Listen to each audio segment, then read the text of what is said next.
Le Trésor, Laurent Mathieu. Bienvenue dans ce journal, voici les titres de l'actualité. Que s'est-il passé dans les tribunes lors du match entre Malines et Genk hier soir ? 14 spectateurs se sont soudainement sentis mal. Ils suspectent d'avoir été piqués à leur insu par une seringue. On fera le point avec Tidy Mkwash. Un quatrième cas de variole du singe identifié chez nous. Les circonstances de la propagation de la maladie en Belgique commencent à s'éclaircir. Les détails dans un instant. L'inauguration du tunnel Annie Cordy, c'est ce dimanche à Bruxelles. Ce sera aussi l'occasion de faire une grande fête populaire, comme nous l'expliquera en direct Dominique Dussin. Nous irons aussi au Bangladesh. Des inondations ont fait 10 morts et isolé 2 millions de personnes. L'ampleur du désastre est inédite depuis 20 ans. Enfin, la fin du feuilleton. Kylian Mbappé reste au Paris Saint-Germain. Décryptage d'un accord qui symbolise plus que jamais le foot business dans ce journal.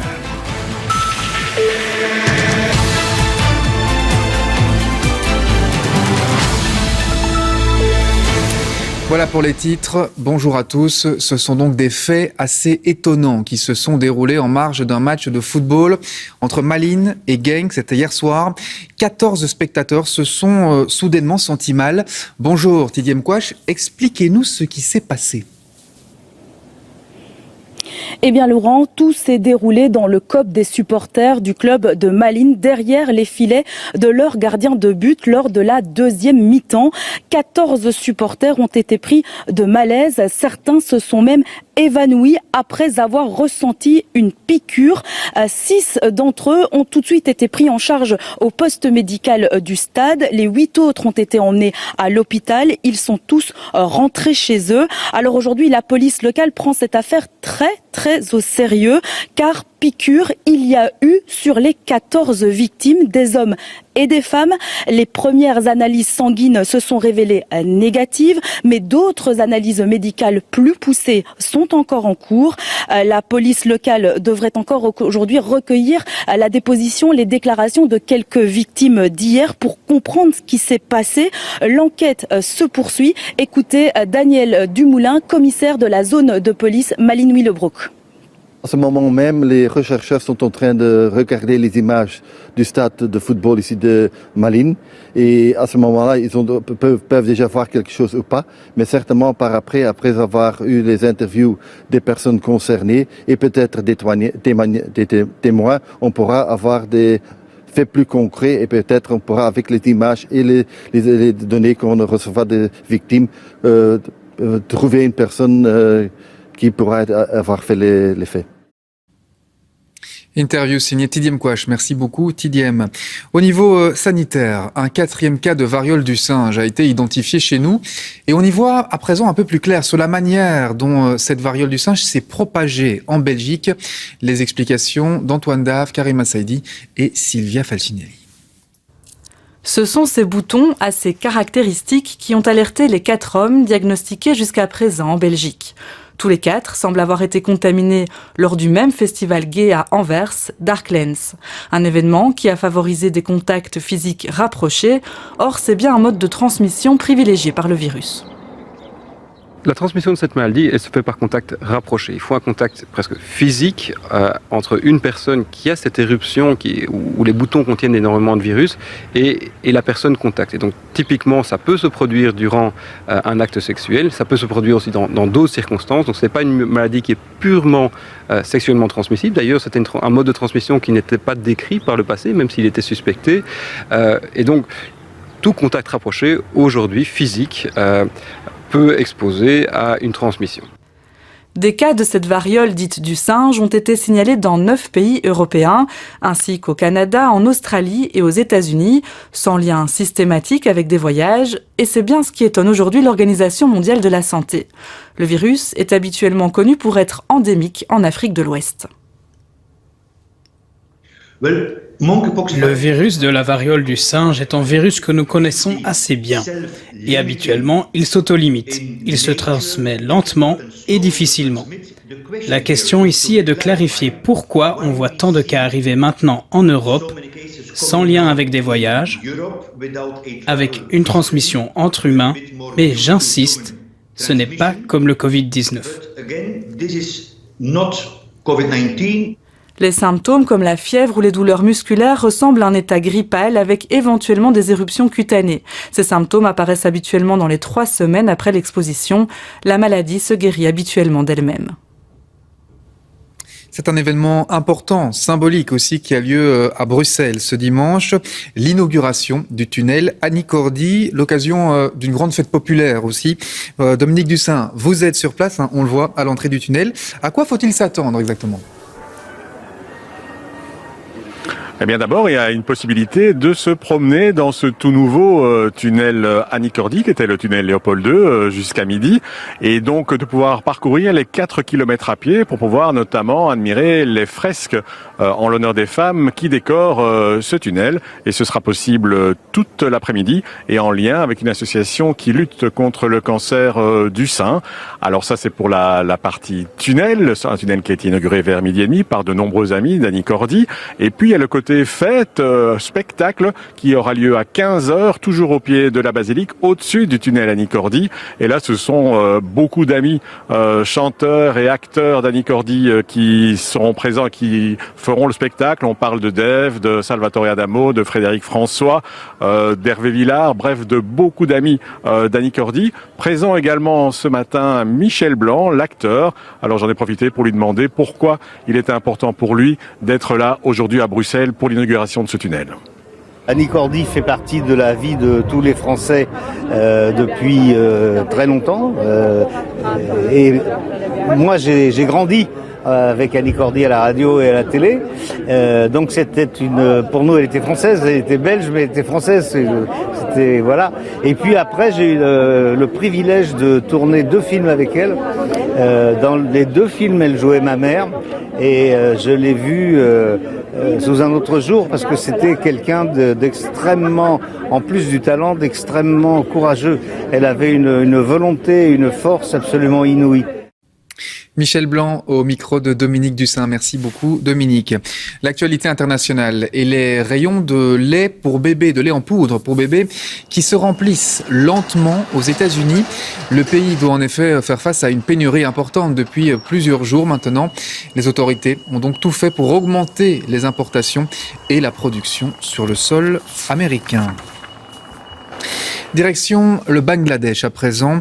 Au moins 10 personnes sont décédées suite à des inondations historiques inédites depuis 20 ans et 2 millions de personnes se retrouvent, elles, isolées à cause des eaux. Mathilde Godenir, Quentin Warla. Vu du ciel, on pourrait croire à des maisons sur pilotis au milieu de l'eau. Pourtant ici, il y a quelques jours encore, ces fermes s'étendaient avec des prairies à perte de vue. Mais dans cette partie du Bangladesh, des eaux de crue provenant du nord-est de l'Inde ont entraîné la rupture d'une importante digue. Résultat, au moins une centaine de villages sont complètement inondés. J'ai déjà vu une énorme inondation en 2004. Mais cette fois-ci, c'est encore plus grand et plus grave. Ici, cela fait 2 semaines qu'il n'y a pas eu de soleil. Les pluies ont dévasté les récoltes, alors ici, Bachir tente de faire sécher son riz en train de pourrir. Je n'ai réussi à récolter qu'un tiers de mon champ de riz sous l'eau. Le reste a été emporté par les eaux. Cela fait 2 semaines qu'il n'y a pas eu de soleil. Les pluies excessives ont dévasté tout ce que j'ai pu récolter. Je ne peux pas le faire sécher, il est en train de pourrir. Je suis dévasté. Cultivateurs, fermiers ou ouvriers, beaucoup travaillent dans le milieu agricole. L'eau des crues a détruit ma ferme. Tout est éparpillé. Toutes mes volailles et mon bétail ont été emportés. J'ai réussi à emmener ma famille chez des parents.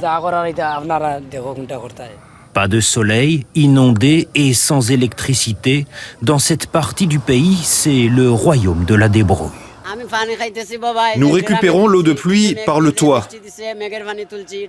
Les conditions sont insupportables pour boire et pour les toilettes. La pluie est à la fois une malédiction et une bénédiction. 2 millions de personnes isolées et un bilan provisoire d'au moins 10 morts. La digue, située à la frontière indienne, ne pourra être réparée que lorsque le niveau de l'eau aura baissé. La guerre en Ukraine, elle, a des répercussions jusqu'au pôle Nord, sur l'archipel arctique du Svalbard. Mineurs ukrainiens et russes extraient du charbon côte à côte, et ce depuis des décennies. Or, la guerre perturbe évidemment les relations sur place. Le récit de Mona Kinlen-Campar et Alice de Batty. En plein milieu des glaces du pôle Nord, la ville de Barentsburg, dans l'archipel de Svalbard. Buste de Lénine et drapeau russe, si l'héritage soviétique est affiché ici, il ne faut pas tirer de conclusions hâtives. Are we in Russia? No, I don't think so. We are actually in Norway. Sur cette île norvégienne, la Russie exploite le charbon grâce à un traité lui donnant accès aux ressources naturelles. Près de 2/3 des mineurs sont ukrainiens, mais pas de tension depuis le mois de février, selon le consul russe présent sur l'île. There are no visible signs of conflict on the surface. So people are really trying to help and support each other. I call it Arctic solidarity. Pour entendre un autre son de cloche, il faut quitter Barentsburg, direction Longyearbyen, le chef-lieu de l'archipel. Timofey affirme lui qu'une trentaine d'Ukrainiens ont quitté l'usine depuis l'invasion russe. 2 ou 3 semaines après le déclenchement de la guerre, le directeur général de l'entreprise Arctic Gold Trust a expliqué en réunion du personnel qu'il n'était souhaitable ni de parler ni de créer des conflits par rapport à la guerre. La politique étrangère a donc bien fait irruption dans la communauté. La pasteur de l'église locale est témoin des nouvelles préoccupations des habitants. Now suddenly it comes close to us and the aggressor is someone also that we know as keeping a kind of a close eye on their interest in the Arctic region.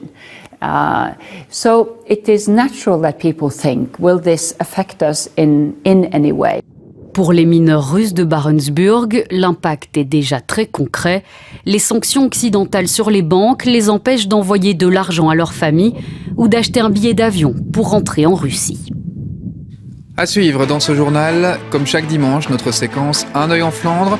On s'intéressera notamment à la relation des jeunes flamands avec leur smartphone. Et ce sera avec Joyce Hazard, évidemment, comme chaque dimanche. Un grand tournoi d'e-sport, de jeux vidéo à Anvers. C'est ce week-end en présence de 50 000 spectateurs. Enfin, le coup d'envoi de Roland-Garros avec le retour du public après 2 années de pandémie. Nous serons en direct sur place. Mais tout d'abord, vous l'avez compris, comme chaque dimanche, on jette un œil sur l'actualité au nord du pays. Bonjour Joyce, j'ai failli vous oublier dans les à suivre. Alors on le sait, cette semaine a été marquée par la longue sécheresse printanière, suivie en fin de semaine par des épisodes orageux, des phénomènes météorologiques contre lesquels la Flandre veut vraiment se prémunir à l'avenir. Oui, d'autant que justement à l'avenir, ces phénomènes vont hélas avoir tendance à se répéter. Et les autorités flamandes veulent donc inciter notamment les gens à installer chez eux des citernes pour recueillir l'eau de pluie. Cette semaine, un nouvel outil de mesure a été lancé pour calculer la dimension idéale d'une citerne selon la capacité ou la taille de votre foyer. En Flandre, il faut savoir qu'en Flandre, toutes les nouvelles constructions doivent obligatoirement être munies d'une citerne d'une capacité minimum de 5000 litres. Mais selon les experts, cette quantité n'est en fait pas suffisante pour couvrir une longue période de sécheresse. Je vous propose plus d'explications dans ce reportage. Een grondige renovatie van een huis. En dus doet de bouwheer wat hij van Vlaanderen moet. Hij laat een regenwaterput van 5000 liter installeren. De meeste mensen steken gewoon een regenwaterput wat dat ze verplicht zijn van te steken. Dus minimum moet men 5000 liter opvang hebben. Is het voldoende? Volgens mij niet. Want als je daar toiletten, een wasmachine en een tuinslang op aansluit, ga je na 1 droge maand al zonder regenwater vallen. Vandaar een pleidooi om die regenwaterputten groter te maken. Dus we hebben daar recent een keer een berekening van gemaakt. Als je kijkt naar een gemiddeld gezin, een gemiddeld verbruik en een gemiddelde dakoppervlakte, dan zou je toch best naar een regenwaterput gaan van afgerond een 10.000 liter. Om eigenlijk een droge periode zoals we die nu meemaken, om die voldoende te kunnen overbruggen. De Vlaamse overheid overweegt de bouwvoorschriften aan te passen naar 8.000 of 10.000 liter, zoals sommige gemeentes nu al eisen. Het voordeel is dubbel. Huishoudens hebben meer regenwater en verbruiken dus minder leidingwater en de riolering wordt ontlast. En dat is ook een voordeel. Als je een grotere regenwaterput hebt, dan ga je meer regenwater gaan verzamelen. Dat regenwater gaat niet naar de riolering. Zo ga je riolering ontlasten en op die manier ook minder wateroverlast kan krijgen. Kun je nog maar een beetje, hè? In deze woning kost de hele regenwaterinstallatie €2800. Grondwerken, filter- en pompinstallatie inbegrepen. En de put, 5000 liter, is dus eigenlijk te klein. Hoeveel zou een grotere put kosten? Filter en pomp blijven gelijk. Het is alleen de put die een beetje groter wordt. En dan spreken we misschien, moesten we hier over een 10.000 liter geplaatst hebben, dan hadden we misschien een meerprijs gehad van €200-300. Dus dat is eigenlijk niet zoveel. Voilà, et on précisera aussi que l'utilisation d'une citerne d'eau de pluie permettrait, selon certains calculs, de diminuer de moitié sa facture d'eau. Oui, et c'est toujours bon à savoir, évidemment, en termes de facture. On passe à la personnalité de la semaine. C'est un nouveau venu du côté du gouvernement flamand, nouveau ministre flamand, Jo Bruins. Bruins, oui.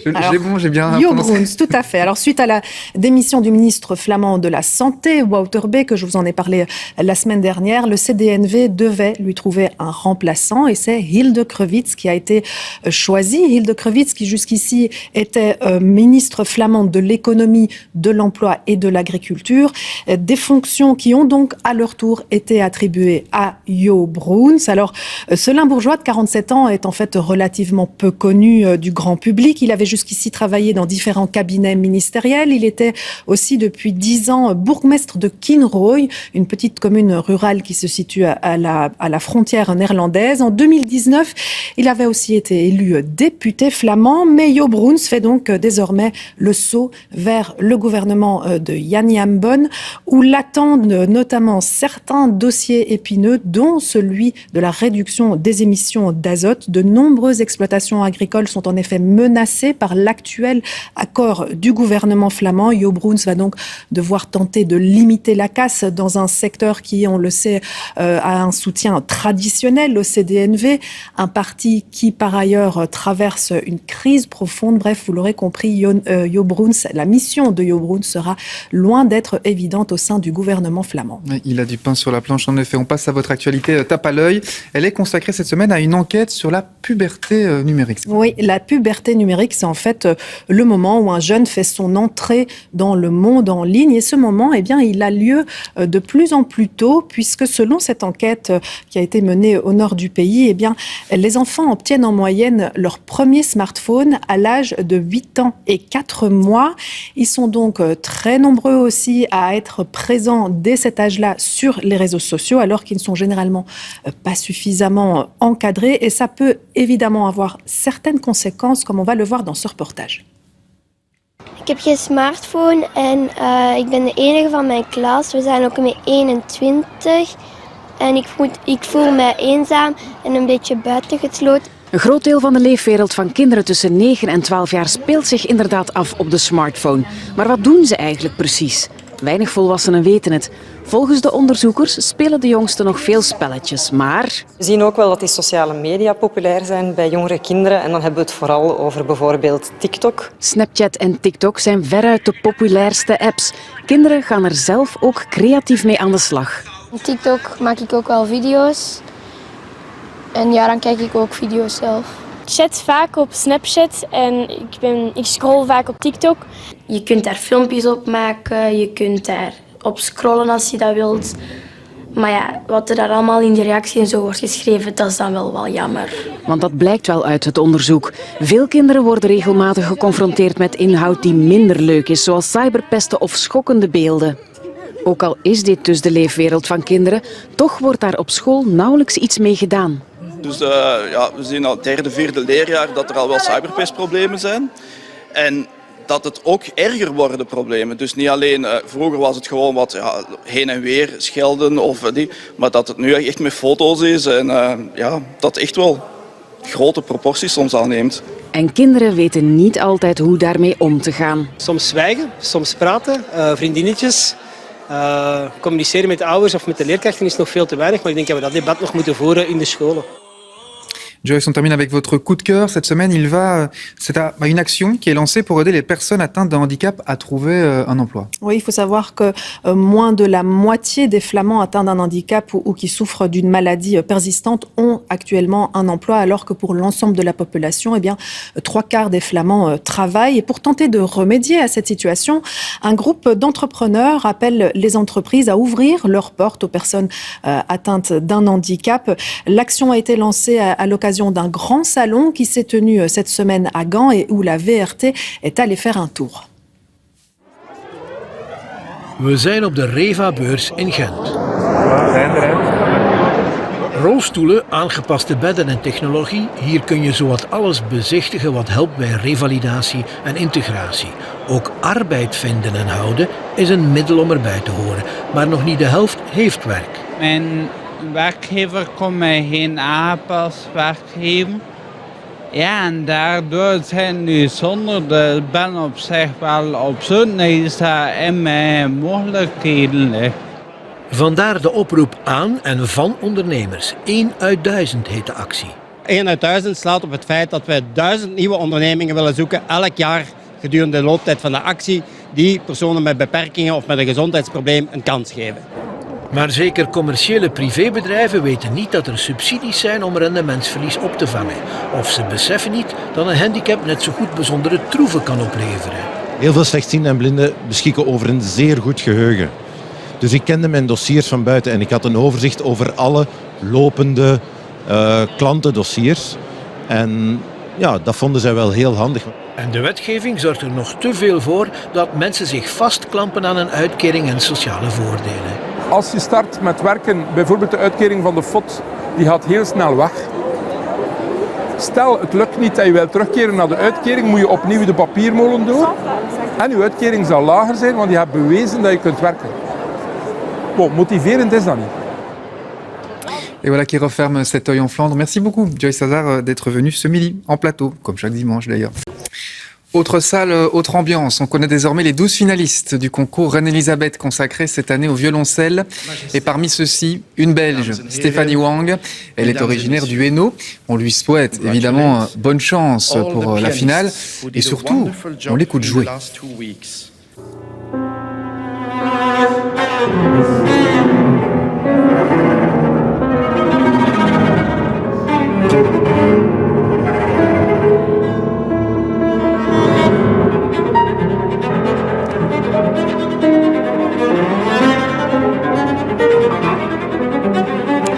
C'est donc en musique qu'on referme ce journal. Tout de suite, la météo de Daniela Prepeliuk, suivie du jardin et loisirs. Excellent après-midi sur la Une et à ce soir, 19h30.